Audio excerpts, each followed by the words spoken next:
Good morning, class 12th. Today, our topic is invertible of matrix, and second is elementary matrix operation, in which today we study about row operations of chapter 3rd, that is matrices. Our first topic is invertible of matrices. Before we start our topic, let us study why we are doing this.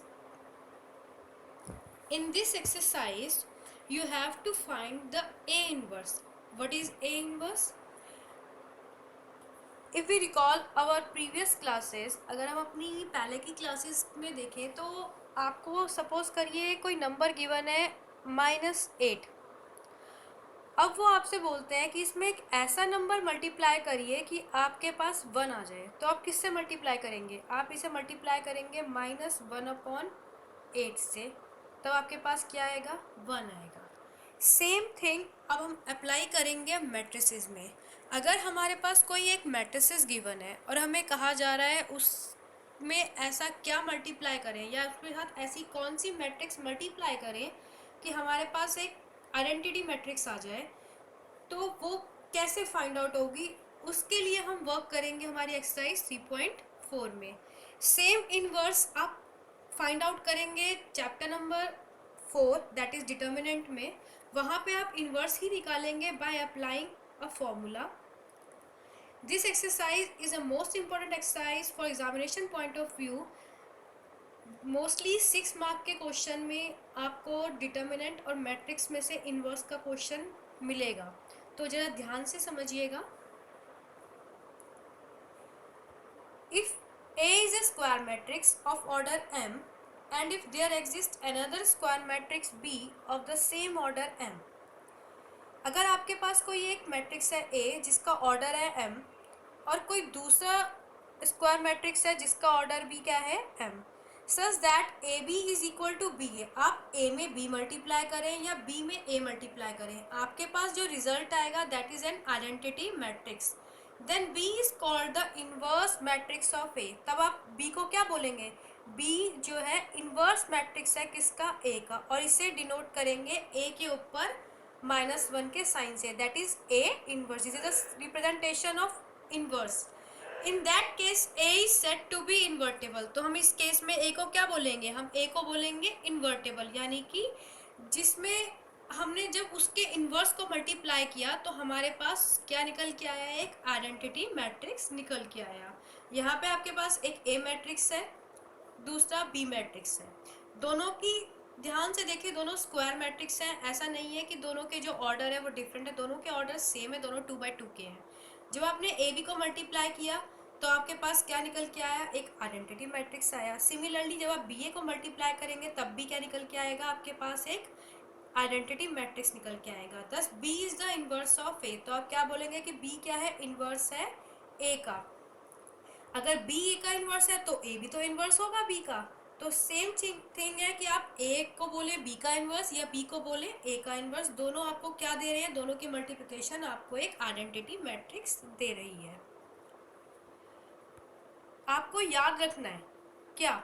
A rectangular matrix does not possess inverse matrix. अगर आपके पास कोई rectangular matrix given है, rectangular matrix like आपको 2/3 का दे दे, आपको 3/4 का दे दे या आपको 1/3 दे दे, तो they are all rectangular matrix. तो रेक्टेंगुलर मैट्रिक्स कभी भी इनवर्स नहीं देता है। To find out the inverse the matrix should be a square matrix. आपके पास मैट्रिक्स क्या होना चाहिए? स्क्वायर मैट्रिक्स होना चाहिए। If B is the inverse of A, अगर B A का इनवर्स है तो A भी क्या होगा? B का इनवर्स होगा। एलिमेंट्री मैट्रिक्स ऑपरेशन आप कैसे अप्लाई कर सकते हैं? कैसे ऑपरेशंस अप्लाई करेंगे किसी मैट्रिक्स में to find out its inverse, उसका इनवर्स फाइंड करने के लिए? बेसिकली जो हम ये ऑपरेशंस लगाते हैं, ये ऑपरेशंस हम लगाते हैं कि हमारे पास जो मैट्रिक्स है उसका इनवर्स निकल के आ जाए, जिनको जब हम मल्टीप्लाई करें तो हमारे पास एक आइडेंटिटी मैट्रिक्स आए। याद रखिएगा, ऑपरेशंस आप कॉलम में भी कर सकते हैं, ऑपरेशन आप रो में भी कर सकते हैं, बट जो मेन थिंग हमें याद रखनी है वो ये है कि अगर आप रो में ऑपरेशन कर रहे हैं तो आपको सारे ऑपरेशन रो में करने होंगे, और अगर आप कॉलम में कर रहे हैं तो आपको कॉलम में ही करना होगा। आप ऐसा नहीं कर सकते कि आपने एक स्टेप में रो में अप्लाई कर दिया और दूसरे स्टेप में कॉलम में अप्लाई कर दें, वो गलत हो जाएगा। अब हम कौन कौन से इसमें ऑपरेशंस कर सकते हैं किसी रो में या कॉलम में? इंटरचेंज ऑफ टू रोज और कॉलम, आप दो रोज को या कॉलम को इंटरचेंज कर सकते हो। मल्टीप्लाई अ रो और a column with a non zero number, आप किसी रो में या किसी कॉलम में किसी नॉन जीरो नंबर से, यानी कि जीरो को छोड़कर कोई भी नंबर हो उससे मल्टीप्लाई कर सकते हैं। आप किसी फ्रैक्शन से भी मल्टीप्लाई कर सकते हैं, ऐसा नहीं है कि आपको एक नेचुरल नंबर ही होना चाहिए, आप किसी फ्रैक्शन से भी कर सकते हैं। ऐड अ रो और a column to another one multiplied by a number, आप किन्हीं दो रोज को ऐड या सब्ट्रैक्ट कर सकते हैं अगर आप दूसरी रो में किसी नंबर से मल्टीप्लाई करने के बाद। थोड़ा डिटेल में स्टडी करते हैं अबाउट दिस ऑपरेशंस। अगर आप इंटरचेंज कर रहे हैं दो रोज को तो आप इस सिंबल से रिप्रेजेंट करेंगे। यहाँ पे आर आई और आर ए, ये जो दो रोज हैं इनको इंटरचेंज किया गया है, आपके डैश में दोनों तरफ एरोज हैं, this is symbol of interchanging. आप किन्हीं दो रोज को कर सकते हैं, आप किन्हीं दो कॉलम को कर सकते हैं। देखिए यहाँ पे हमारे पास एक मैट्रिक्स गिवन था, इन्होंने क्या किया है, इसमें R1 रो को इंटरचेंज किया है R2 के साथ। यहाँ पे जो हमारी R1 है वो ये है, R2 जो है ये है, इन्होंने इन दोनों की इंटरचेंजिंग कर दी है, यानी कि R1 को R2 की पोजीशन पे भेज दिया है और R2 को R1 की। देखिए यहाँ पे पोजीशन इंटरचेंज हो गई है आपकी, तो this is the interchanging of two rows. Second था आपके पास multiplication of the elements of any row और column by a non zero number, आप किसी रो में या किसी कॉलम में किसी नॉन जीरो नंबर से मल्टीप्लाई कर सकते हैं। फॉर एग्जांपल जो आपके पास नेक्स्ट है, इसमें ये R1 जो आपकी रो 1 है उसमें हाफ R1 से क्या कर रहे हैं, मल्टीप्लाई कर रहे हैं। तो रो 1 में हाफ R1 से, रो 1 कौन सी हुई आपके पास, आपके पास यहाँ पे रो 1 हुई दिस वन, 1 1 2, इसमें इन्होंने हाफ से किया मल्टीप्लाई। जैसे आप 1 में हाफ से मल्टीप्लाई करेंगे यू विल गेट हाफ, 1 में हाफ से मल्टीप्लाई करेंगे you will get half, 2 multiply 1/2 you will get 1। तो आप किसी भी रो में किसी नॉन जीरो नंबर से मल्टीप्लाई कर सकते हैं। Third one is the addition of the elements of any row or column, the corresponding element of any other row or column when multiplied by any non-zero number। आप किन्हीं रो को या किसी column को किसी दूसरी रो या कॉलम में ऐड या सब्ट्रैक्ट कर सकते हैं, आप उस दूसरी रो में किसी नॉन जीरो नंबर से मल्टीप्लाई करने के बाद। फॉर एग्जाम्पल इन्होंने यहाँ पे क्या ऑपरेशन बोला है, इन्होंने ऑपरेशन बोला है कि आप रो 2 में रो 2 को चेंज करिए, this is a representation of changing. Row 2 को चेंज करेंगे, रो 2 में से हम माइनस कर रहे हैं क्या, जब हम 2 मल्टीप्लाई कर दे रहे हैं रो 1 में, पहले आप रो 1 में 2 मल्टीप्लाई करेंगे फिर R2 यानी कि रो 2 से उससे करेंगे माइनस। देखिए ये ऑपरेशन हमने अप्लाई करना है, तो हमारे पास रो 2 में हम मल्टीप्लाई कर रहे हैं, किससे मल्टीप्लाई कर रहे हैं, 2R1 से। तो आपने इसमें 2R1 से रो 1 में 2R1 से मल्टीप्लाई किया, देन इसमें से क्या किया, उसे माइनस। जैसे ही आप इसमें 2 से मल्टीप्लाई करेंगे ये हो जाएगा 2, ये हो जाएगा 2 और ये हो जाएगा 4। ऑपरेशन क्या था, ऑपरेशन था R2 चेंज, यानी कि रो 2 में चेंज, रो 2 माइनस 2R1।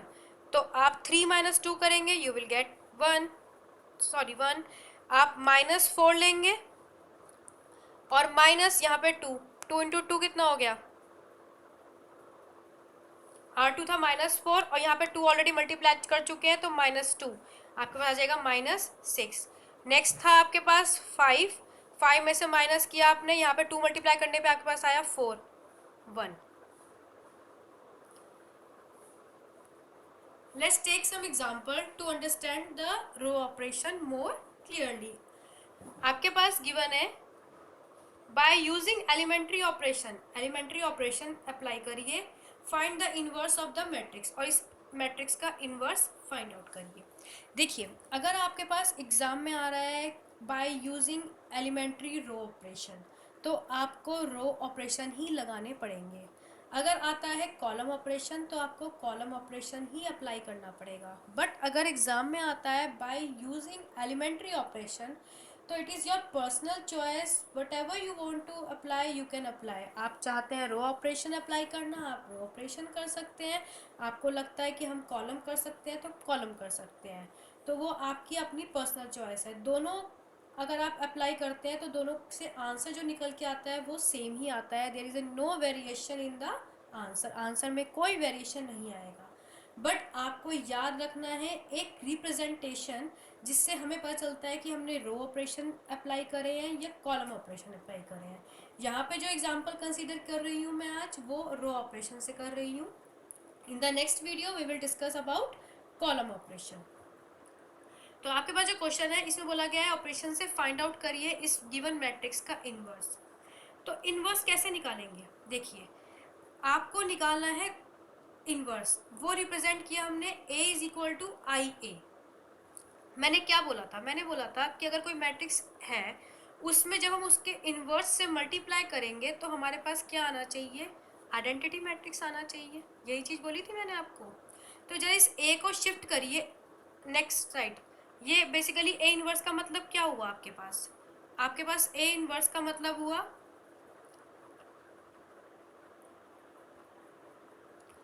ए इंटू 1/a।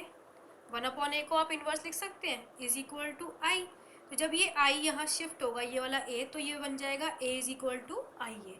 याद रखिएगा, A is equal to identity matrix then A. ये रिप्रेजेंट करता है कि यहाँ पे जो ऑपरेशंस हम अप्लाई करेंगे वो रोज में करेंगे, ना कि कॉलम में। तो ये रिप्रेजेंटेशन है आपकी किसकी? रो ऑपरेशन की।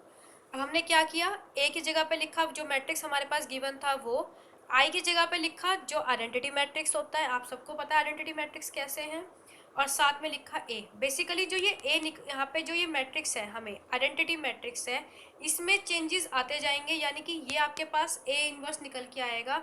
और यहाँ पे आपके पास जो ए मैट्रिक्स गिवन है इसको आपको कन्वर्ट करना होगा आइडेंटिटी मैट्रिक्स में। आपको ए मैट्रिक्स को आइडेंटिटी मैट्रिक्स बनाना है, यानी कि इसे 1 0 0 1 की फॉर्म में कन्वर्ट करना है। और यहाँ पे साथ में जो चेंजेस आएंगे उनको अप्लाई करते जाइए। जो मैट्रिक्स इस प्लेस पे निकल के आएगा वो आपके पास एक इन्वर्स मैट्रिक्स आएगा। याद रखिएगा, वर्क तो आप करेंगे रो में, लेकिन जो चेंजेस नज़र आएंगे आपको वो आपको कॉलम में नज़र आएंगे, यानी कि ऑपरेशंस आप रो में अप्लाई करेंगे और फॉर्मेशन पहले कॉलम की होनी स्टार्ट होगी। सिमिलरली जब हम कॉलम में ऑपरेशन करेंगे तो हमारे पास रोज निकल के आना स्टार्ट होंगे। पहला जो ऑपरेशन यहाँ पे अप्लाई किया गया है वो है कि जो R2 है, रो 2 है, उसमें आप क्या कर रहे हैं? 2 से मल्टीप्लाई कर रहे हैं R1 में। अब ऐसा क्यों किया? देखिए, आइडेंटिटी मैट्रिक्स में जो पहला एलिमेंट होता है वो होता है 1, तो यहाँ पे तो ऑलरेडी 1 है, हमें तो कोई नीड नहीं है यहाँ पे चेंज करने की। अब मुझे क्या करना है? मुझे इस 1 के नीचे 0 बनाना है, यानी इस 2 को चेंज करना है 0 में। तो मैं इस 2 को कैसे बना सकती हूँ 0 में? मैं R2 जो रो 2 है ये वाली, इसमें से माइनस करूँगी 2 मल्टीप्लाई करके रो 1 में। याद रखिएगा, जिसको आपने 1 में कन्वर्ट किया है, जिस भी रो को आप 1 में कन्वर्ट कर रहे हैं, बाकी रोज में चेंजेस लाते टाइम उसी रो के साथ ऑपरेशन अप्लाई करें, तो आपके पास कभी मिस्टेक नहीं होगी। अदरवाइज आपके क्वेश्चन में मिस्टेक आएगी। तो ध्यान रखिए कि जो 1 बनाई है आपने उसको यूज़ करिए बाकी रोज को 0 में कन्वर्ट करने के लिए। यहाँ पे तो 2/2 की मैट्रिक्स है तो ज़्यादा हमें रोज नहीं है हमारे पास, लेकिन जब 3/3 की मैट्रिक्स आएगी तो 2 रोज और होंगी, तो उनको 0 करने के लिए हम जो भी रो 1 होगी उसको यूज़ करेंगे। तो यहाँ पे ये ऑपरेशन आपने अप्लाई करा। जैसे ही आप ऑपरेशन अप्लाई करेंगे आप क्या देखेंगे कि यहाँ पे क्या हो जाएगा, आपके पास जो फर्स्ट था वो तो एज इट इज़ रहा, सेम यहाँ पे भी एज इट इज़ रहा, लेकिन जो रो 2 थी उसमें चेंजेस आए। रो 2 में क्या बोला कि रो 2 माइनस 2R1, रो 2 का पहला एलिमेंट 2, उसमें से माइनस किया 2R1, यहाँ पे 1 में 2 मल्टीप्लाई किया, यू विल गेट 2, तो 2 माइनस 2 क्या आ गया? 0। देखिए यहाँ पे 0 आ गया है। फिर आपने लिया -1 और माइनस, यहाँ पे क्या है आपके पास? 2, तो ये आ जाएगा 2 इंटू 2 4, तो -1 -4 इज -5। और सेम यही काम आप क्या करेंगे, आप इधर भी अप्लाई करेंगे। तो यहाँ पे आया आपके पास 0 और माइनस करेंगे आप किससे? 2 से। 2 इंटू 1 2, तो यहाँ पे आप देखेंगे -2 आ रहा है आपके पास। फिर 1 -2 इंटू 0 इज 0, तो ओनली 1 आ गया आपके पास। जो आइडेंटिटी मैट्रिक्स था वो एक नए मैट्रिक्स में कन्वर्ट हो रहा है, और जो मैट्रिक्स था वो किस में कन्वर्ट हो रहा है आपके पास, आइडेंटिटी मैट्रिक्स में कन्वर्ट हो रहा है। अब देखिए ये मैट्रिक्स इतना तो आ चुका है, अब हमें करना क्या है, हमें इस -5 को 1 बनाना है। मैंने आपको क्या बोला कि आइडेंटिटी मैट्रिक्स में फॉर्म चेंजेस करने हैं, और पहले हमें क्या बनाना है, पहले 1 बनाना है, देन 0 बनाना है।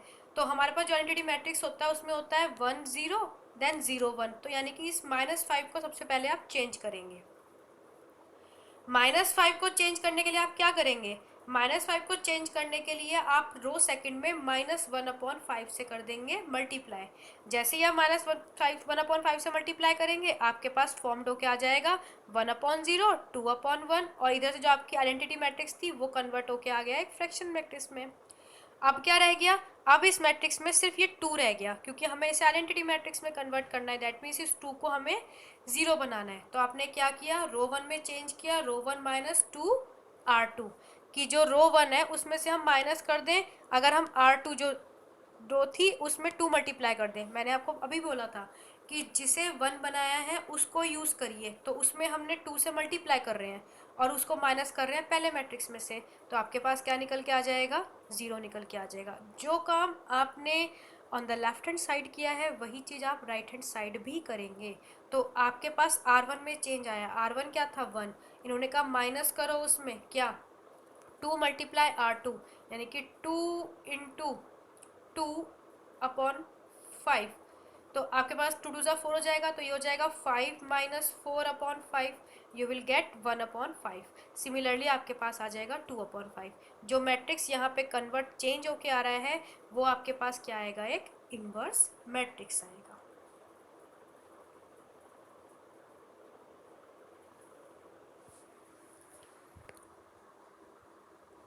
Let's take another example. Now your matrix is of 3/3। अब आपके पास जो मैट्रिक्स है वो 3/3 का है। देखिए representation A is equal to I है, आपके पास A इक्वल टू आई आ गया, that means identity matrix into A, यहाँ फॉर्म मैट्रिक्स जो होता है, यहाँ पे आपने मैट्रिक्स लिखा, आइडेंटिटी मैट्रिक्स लिखा A, क्योंकि हमें इस चेंज करके यहाँ पे क्या आना चाहिए, आपके पास A इनवर्स आएगा। देखिए हमारा पहला वर्क है कि हम यहाँ पे 1 बनाएं, आइडेंटिटी मैट्रिक्स के लिए पहला एलिमेंट 1 बनाएंगे, तो यहाँ पे तो 0 है, और नेक्स्ट वाली रो अगर आप देखेंगे तो यहाँ पे क्या है, 1 है। तो आप क्या कर सकते हैं, आप दोनों रोज को इंटरचेंज कर सकते हैं। देख लिए यहाँ पे इन्होंने क्या किया, R1 रो को R2 के साथ कर दिया इंटरचेंज। जैसे ही इंटरचेंज होगा तो आपकी R1 रो R2 बन जाएगी और R2 रो R1 बन जाएगी। जो चीज़ आपने लेफ्ट हैंड साइड करी है वही सेम काम आप कहाँ करेंगे, राइट हैंड साइड करेंगे। आपने यहाँ पे भी इन दोनों रोज को कर दिया इंटरचेंज। नेक्स्ट स्टेप है, हमारे पास सेकंड रो में तो पहला से एलिमेंट 0 आ गया। अब हमें क्या करना है, अब हमें थर्ड रो में चेंजेस करने हैं और 3 को कन्वर्ट करना है 0 में। तो आपको क्या करना पड़ेगा, रो 3 में वर्क करना पड़ेगा, किसके कॉरस्पॉन्डिंग, रो 1 के कॉरस्पॉन्डिंग। अगर मैं इस रो 1 में 3 से मल्टीप्लाई कर दूं और उसे रो थर्ड से माइनस कर दूं, तो मेरे पास ये जो 3 एलिमेंट है वो 0 में कन्वर्ट हो जाएगा। देखिए यहाँ पे वही ऑपरेशन अप्लाई किया है, R3 चेंजेस R3 - 3R1। जो वर्क आप right hand left hand side करेंगे वही वर्क आपने कहाँ पे किया, राइट हैंड साइड में। और यहाँ पे आप देखिए इसका आपका जो फर्स्ट कॉलम है वो पूरा कन्वर्ट होके एक आइडेंटिटी मैट्रिक्स में बन चुका है। अब आपको क्या करना है, अब आपको सेकंड में वर्क करना है। सेकंड में अगर हम देखें तो हमारे पास क्या था, हमारे पास ऑलरेडी यहाँ पे 1 है, तो हमें इसमें तो कोई नीड है नहीं। हमें करना क्या है, हमें इस 2 को और इस -5 को कन्वर्ट करना है 0 में, यहाँ पे इसे 0 बनाना है। तो अगर मैं R1 रो फर्स्ट रो को लूँ और उसमें सबसे पहले मैं सेकंड रो में 2 से मल्टीप्लाई कर दूं और उसे माइनस कर दूं किस में से, फर्स्ट रो में से, तो मेरा ये 2 0 में कन्वर्ट हो जाएगा। सिमिलरली मैं R3 में चेंजेस लाने के लिए अगर सेकंड रो में 5 से मल्टीप्लाई करूं देन उसे ऐड कर दूं थर्ड रो में, तो मेरे पास ये वाला -5 भी क्या हो जाएगा, 0 बन जाएगा। तो आपने क्या ऑपरेशन अप्लाई किए, आपने ऑपरेशन पहला अप्लाई किया कि R1 जो थी उसमें 2R2 किया। जैसे ही आप ये करेंगे आपका यहाँ पे जो एलिमेंट था वो किस में कन्वर्ट हो जाएगा, 0 में। आप एक स्टेप में maximum to maximum 2 operation apply कर सकते हैं, और अगर कन्फ्यूज़न ना हो इसलिए आप 1 बाय 1 एक एक स्टेप भी अप्लाई कर सकते हैं। दैट इज़ योर, आपकी खुद की चॉइस है कि आप किस अकॉर्डिंग करना चाहते हैं। आपको लगता है कि आप परफेक्टली 2 ऑपरेशन अप्लाई कर सकते हैं तो आप 2 कर दीजिए। अगर आपको लगता है कि मिस्टेक हो सकती है तो आप 1 बाय 1 ऑपरेशन अप्लाई करते जाइए। अब आपको करना क्या है, आपको नेक्स्ट स्टेप में इस -5 को कन्वर्ट करना है 0 में। तो आप क्या करें, आप जो यहाँ पे 1 है इसमें 5 से मल्टीप्लाई करें और उसे इसमें थर्ड रो में ऐड कर दीजिए। देखिए R3 + 5 R2, जैसे ही आप चेंज करेंगे आपके पास ये एलिमेंट भी 0 बन जाएगा। मैंने आपको बोला था कि जब आप रो में वर्क करते हैं तो आपके कॉलम सेट होके आते हैं। देखिए आपका फर्स्ट कॉलम बन गया, सेकंड कॉलम बन गया। अब आपको क्या करना है, थर्ड कॉलम बनाना है। थर्ड कॉलम सबसे पहले आप 1 बनाएंगे, तो 1 कहाँ बनेगा, इस 2 की प्लेस पे। यहाँ पे हमें क्या चाहिए, 1 चाहिए। तो हम इस 2 को क्या करते हैं, 1 बाय 2 से अगर मल्टीप्लाई कर दें तो ये जो है 1 में कन्वर्ट हो जाएगा। तो ये देखिए R3 चेंजेस 1 बाय 2 R3। जैसे ही आप इसे मल्टीप्लाई करेंगे आपके पास जो थर्ड रो है वो कम्प्लीटली बन के आ जाएगी। अब आपको क्या करना है, अब आपको फर्स्ट -1 को 0 बनाना है, देन आपको -2 को 0 बनाना है। -1 में को अगर मैं ऐड कर दूं 1 में तो मेरे पास 0 आ जाएगा। यानी कि मैं क्या कर रही हूँ, मैं रो 1 को ऐड कर रही हूँ रो 2 में। ये देखिए रो 1 को रो 3 में ऐड कर दिया। जैसे ही ऐड करेंगे ये एलिमेंट 0 में। अब हमारे पास फर्स्ट रो कंप्लीट है। हमें किस में वर्क करना है, सेकंड रो में। इस 2 को कन्वर्ट करना है 0 में। अगर मैं थर्ड रो में 2 से मल्टीप्लाई कर दूं, किस में, थर्ड रो में, और उसे माइनस कर दूं किस में से, सेकंड रो में से, तो मेरे पास तो ये 0 हो जाएगा। तो आपने क्या किया, आपने सेकंड रो में चेंजेस करे, रो सेकंड को माइनस करा 2 R3 करके। जैसे ही आप चेंज करेंगे आपका आइडेंटिटी मैट्रिक्स फॉर्म्ड हो जाएगा। और राइट हैंड साइड में ए के साथ मल्टीप्लाई की फॉर्म में जो आएगा वो आपका एक इन्वर्स मैट्रिक्स होगा। इसका मतलब अगर यहाँ पे आप इस ए की जगह पे मैट्रिक्स जो गिवन था वो रखते हैं और इसको मल्टीप्लाई करते हैं तो आपके पास एक आइडेंटिटी मैट्रिक्स निकल के आएगा।